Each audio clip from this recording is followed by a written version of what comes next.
So you own your property, but how do we get the money out of it? This is called remortgaging or refinancing the property. In short, when you own an asset, in this case a property, you can get debt against it, which in property is called a mortgage. I'm sure you know this already, but often what people don't do is they don't refinance or remortgage. Now, caveat to why this is an amazing idea is if you're not going to use the money for something useful, and in my eyes that would be for an investment of some kind, then don't bother doing it. There's no point pulling out money just to increase your debt and then not actually do it. However, if you are an investor, it is an incredibly shrewd move to refinance your property in some situations. So in short, what is it? You own the asset. Let's say I've bought a property, it's worth 100 grand. And let's say 5 years later, it's now worth 150 grand. Well, that extra 50,000 is pure equity. It's my money, not the bank's, okay? But what I can do is get a new mortgage on it against the property now being worth 150,000. Let's say I'm a homeowner and I put in 10% deposit for the 100 grand. So I had 90 grand of debt in it.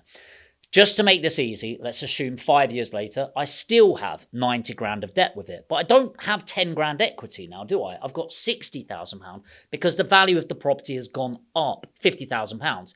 I add that to my 10 grand, I've got 60 grand. Well, if I get a new mortgage on that property, or also known as remortgaging or refinancing, a new piece of finance on it, at 90%, what that means is my new debt is 90% of the 150 grand.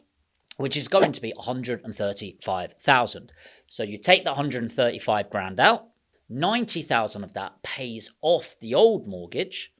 So that's 90 grand gone. And what's left? 45,000 in your pocket.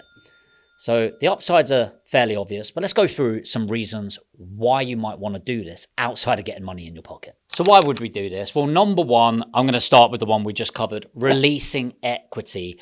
Put in something that is our paper wealth into cash. And when we've got it as cash, we can utilize it efficiently, hopefully, which I'll go through in a moment. Another three reasons. Number one is interest rates. Sometimes we've got interest rates that are a lot higher.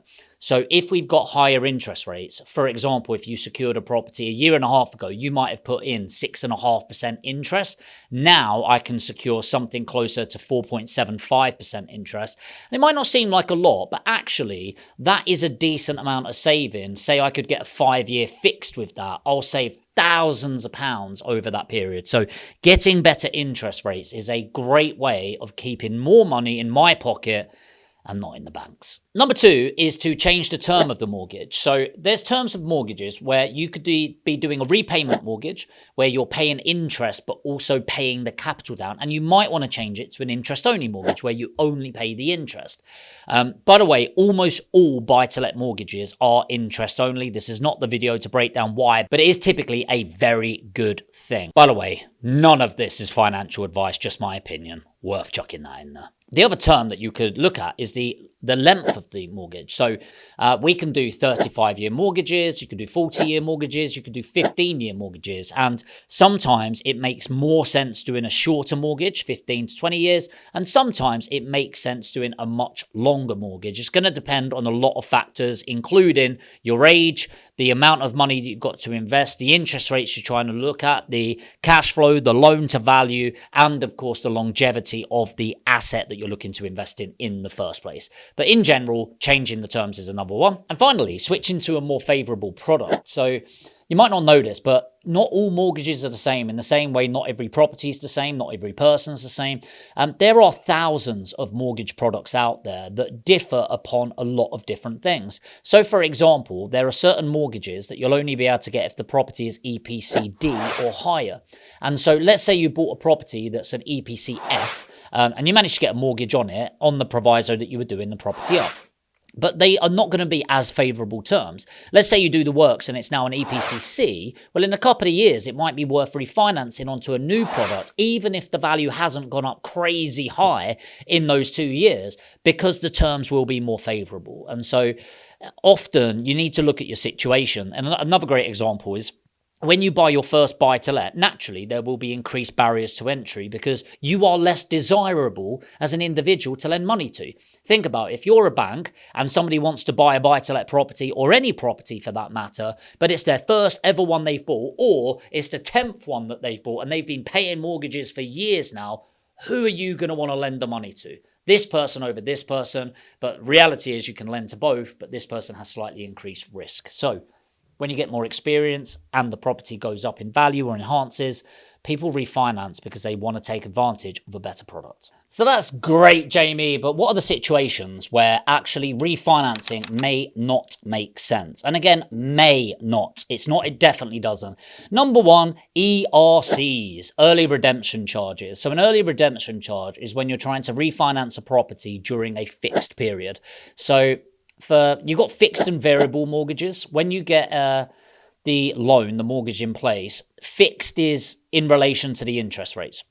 So what a mortgage company will do, or a lender will do, is they'll fix the interest rate for a period, typically 2, 3, or 5 years are the most common. And what they get by you fixing is almost a guaranteed, say a 5-year fix it, that's almost a guarantee that you're going to be my customer for 5 years. And I'm going to reward you and incentivize you by reducing how much interest you're going to pay me. So it's a bit of a tit for tat there. So typically people buy and they fix their mortgages for 2, 3, 5 years. If you're on that fixed term and you refinance out before that 5-year period, you'll typically get an ERC, which can be a couple of grand. It can be tens of thousands. You'll need to talk to your mortgage provider on that. But in general, it makes sense because they've only lent on the rates to you on the basis you're going to be a customer for 5 years. So they factored in a lot of costs and like the cost of acquiring a new customer, all of that sort of thing. So that's what an ERC is. On a variable rate mortgage, typically you don't have any ERCs to factor in. Number two is if your financial situation hasn't changed or has changed for the worse. So often we'll be refinancing because we've enhanced our position in some way, property or individually. If you haven't, let's say, I'm going to give you a great example. I'll tell you one that's real. And yes, keep that in. Do not edit that out. So, fuck you, Monzo. That's what I'm saying. So, what happened is I obviously buy quite a lot of property. I'm 10 years in the game. And we're probably buying between 3 and 5 on a monthly basis. And typically, because of the rate that we're buying now, we most of the time will be buying this in cash, owning it, and then refinance it down the line. Yes, it's a bit of an admin nightmare, but it just makes sense for the speed that we're moving at. And so Monzo, to be fair, it's not Monzo's fault. They just weren't particularly helpful. Somebody managed to set up an account in my name and got like a £1,500 credit card or whatever, a line of credit. And this is going to sound cocky. I'm a multi-millionaire. I'm doing okay, and I've got millions in debt. Why on earth would I get a £1,500 overdraft or line of credit, right? Which I tried explaining to them. Yes, I've realised saying that out loud, I probably sound a bit douchey there. But my point is, it was ridiculous. But they got it in my name, they got it, and then naturally was not paying. And then Monzo, this is why I'm pissed off at them, were like, nope, it's definitely you. You set it up, we've got pictures of you with your ID. And I'm like, great, show me that. No, we can't, personal data. And I'm like, you've just said it's fucking me. So that would have been that went a bit ranty there, didn't it? That would have been a really bad time to refinance properties because suddenly that's not going to look well. And my credit score was going down, down, down. And I'm a bit of a credit score geek, to be fair, Experian 999. Like 990 plus all the time, and then suddenly it was 800, 700, 600. Very fucking annoying. But more importantly, imagine I went to refinance a couple of million of property there. Not going to be a good idea. Next is if you don't have any added equity. So, obviously if you're going to get way more favorable terms, that's great. But ultimately, when we're looking to refinance, and when I say refinance, I'm not thinking about just getting a new product and getting a new fix. I'm thinking about drawing out that equity. So for me, every 2 to 5 years, depending on the market, I'm likely to refinance to get more chunks of change in the bank to then reutilize and buy it again and again. And I want my gold producing silver, my silver producing bronze, and then I can spend my bronze all day long. Okay. And but if there's no value to get out of it, then there's no real point of me doing it. By the way, worth mentioning this, that you don't need to rely on a remortgage to get money to invest in property. There's actually ways that you can make 10 grand, 15, 20 grand a month, which I know sounds absolutely crazy, but it is absolutely true, from property without putting in a load of money. And if you're watching this video because you want to get involved in stuff like that, but you don't have that money in your bank, you want to learn how, put education in the comments. I'll send you a link. We can have a one-to-one strategy session and help guide you on how you get from where you are to where you want to get to without having tens of thousands of pounds. So put education in. I'll send you a link. We can have a chin work. So you got the property. You figured out you got equity. You want it in your bank account. What is the process? First of all, you want to evaluate your current mortgage deal. And the reason I like starting with the current mortgage is what is worse than not closing a new customer as a business, losing a current customer. So they've already gone through the effort of getting you as a customer. They've built trust, i.e. not bugged you for the last 5 years. Why would they want to lose you as a customer? One of the things that baffles me is people will go and look for a new provider. They'll go out there with that instead of going, actually, I want to double down on the current provider and negotiate a deal. So look at your current terms. And I guess number 2 within that is go to them, talk about what you're doing, what you're looking to achieve by drawing out money, and would they be interested in having a chat? 9 times out of 10, they will have favorable products for you, especially if they're allowing you to do what you need to do with the money. But it's favorable to go to them because they want to retain you as a customer. At the same time, you want to research new mortgage deals. So the reason I say this is there's new mortgage products all the time, new funding lines all the time, new banks that are looking to park up.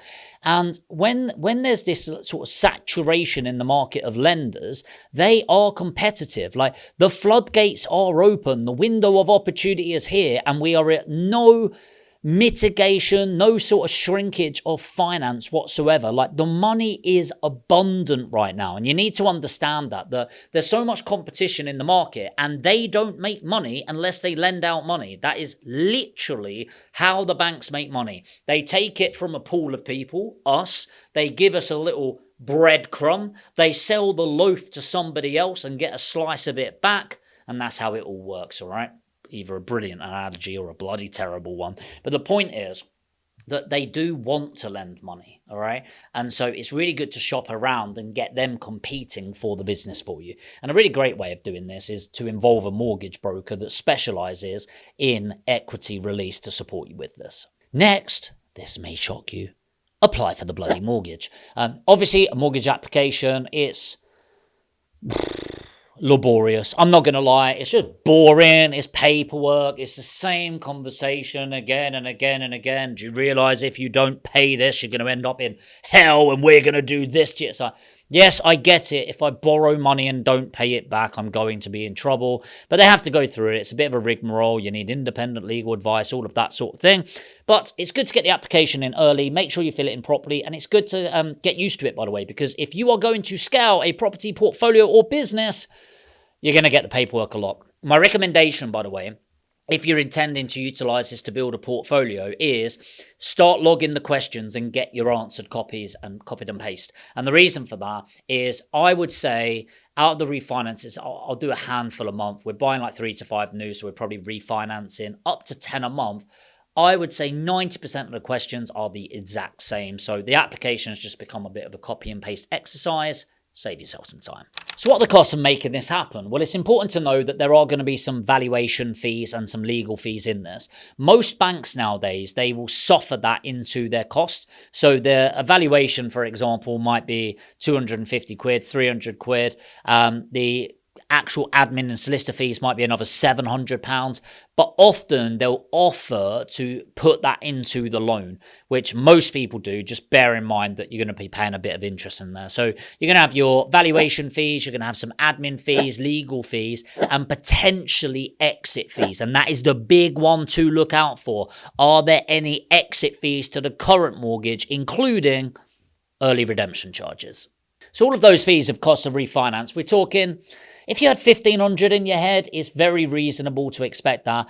And it is really important to factor in as well for when you're investing in the portfolio and scaling up, because sometimes going for a 2-year fixed can seem like the perfect option, but if it's going to cost you $1,500 on refinance, irrespective of anything else, you might want to factor in that extra, well, $750 a year if it's $1,500 in 2 years, or $300 a year over a 5-year period for the cost implication.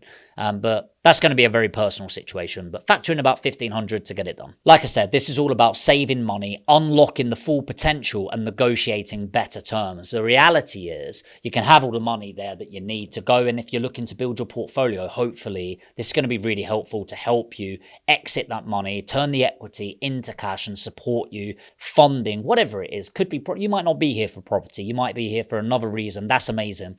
For those of you that are here on a property channel wanting to learn a bit more of how you can actually make those pounds go a lot further than you might practically think in property, put education in the comments. I'll send you a link, book in a free strategy session, and I'll see if I can support you on a more personal basis. I hope this has been valuable. It's a bit more of a wider audience video, I guess, but if you are interested in property, business, or ultimately building your wealth, make sure to subscribe to the channel. I'm going to be putting out a lot of videos to support you throughout next year and beyond, and it'd be great to have you back. If you did get value, hit the like button. It's a great reflection on us to show the team that you got value from this, and if not, I'll see you in the next video.